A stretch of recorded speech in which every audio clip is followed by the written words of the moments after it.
Allow me to read you the actual description to Genesis 7. The Genesis 7 command was funded by Christian scientists who were out to prove that the universe was created by God. After years of evolutionary brainwashing, science once again has been rescued by a Christian worldview. 2012's Genesis 7 is about a space program that's launched ahead with Captain Enoch Andrews, Lieutenant Daunton Andrews, and imaging specialist Priscilla Andrews as they explore our solar system in the year 2082. Exploring space, that's the hook. But making sure to only tell us things we already know, that's the good hook.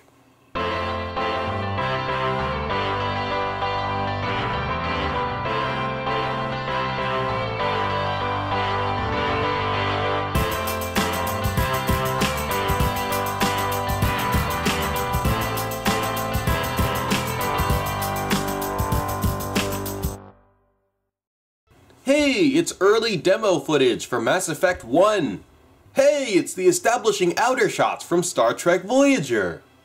Hey, it's the actual episode footage of Genesis 7. After a 3-minute intro sequence, we cut to a dramatic scene where some space debris is about to destroy their pod that Lieutenant Daunton Andrews is on. LG7, this is the Genesis 7. Can you read me? Warning. 5 seconds to impact. Warning. Lieutenant Andrews, can you read me?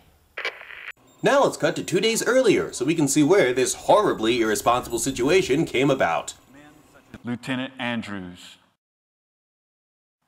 Lieutenant Jennings, Imaging Specialist Andrews, and Captain Andrews. Wow, so instead of a diverse group of skilled adults, we have an uncle, his niece, nephew, and some other teenager on a voyage across our solar system after the liberation of Earth from evolutionary brainwashing. Now in our modern age, it has been rescued once again from Huxley, Darwin, and Sagan. And now we are free to explore from a creation perspective. I guess this means God will protect them, and oh no, he won't, and one of your teenagers will die in the vacuum of space. That's point 1 to the present, 2082-0. After Captain Andrews gets his lunch money stolen, the team receives the call to board. Attention Genesis 7 personnel, please proceed to your stations and prepare to launch. Well, I guess it's time to go. Those Keebler Elf cookies aren't gonna make themselves. One of the best parts of any sci-fi, though, is its tech talk, allowing us to grasp futuristic devices through only a few well-chosen words. Lieutenant Jennings, verify stabilization systems. Stabilization system is a go, Captain. Initiate power system unit. Ah yes, all that was missing for advanced space exploration, a power system unit, the greatest achievement in the last 50 years. Artificial gravity engaged. Nice catch, sis. Plan on doing some heavy riding? More weighty than your humor. Man, I think we may have broken some speed records. Yeah, those magneto-impulse engines really kick out the power. Were each of these shots filmed in different months? Why is the editing so awkward? Man, I think we may have broken some speed records. Yeah, those magneto-impulse engines really kick out the power. And it wouldn't be a proper sci-fi without a clumsily inserted line about environmentalist issues. Wow. Have you ever seen anything so beautiful? After all these missions, it still amazes me. It testifies of God's mercy that He gave us such a beautiful home. Then why do some people hate him? That's a good question. The only way I can answer that is in the beginning when God... What was with that cut? That's a good question. The only way I can answer that is... Meanwhile, in another dimension, Captain Andrews is having this same conversation just 1 second ahead. Allow us to cut to that dimension abruptly. Captain Andrews lets Lieutenant Andrews take the LG-7 so we can ride around Earth and study our atmosphere. These are things you could have learned 80 years ago if you just read a book. Who's paying for this? Oh, that's right, funded by Christian scientists, the people who only read 1 book, apparently. Genesis Command is still going to let me fly tomorrow, right? The report shows no immediate concern, but you know as well as I how lunar mascons can make the orbit of debris unstable. They're just making us aware, which is a good thing. Yeah, I would hate for you to get sideswiped by an overgrown Russian refrigerator and go spinning out of control and crash land in some obscure crater somewhere on the dark side of the moon. You'd also hate for us to have understood any of that.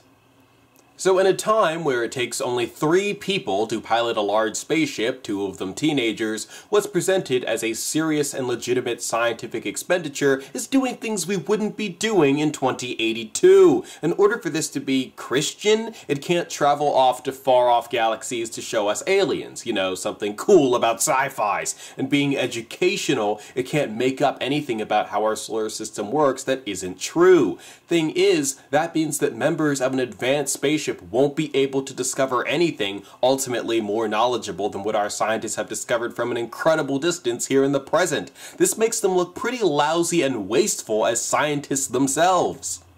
We're finally caught up with Lieutenant Andrews' death. 5 seconds to impact. Warning. Lieutenant Andrews, can you read me?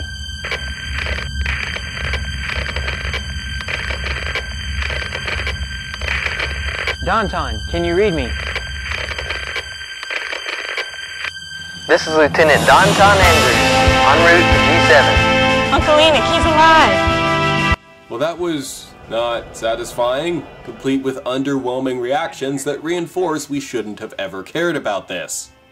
Also, shouldn't that be Uncle Enoch? Uncle Enoch, he's alive. They ready their turret gun to fire in the debris field.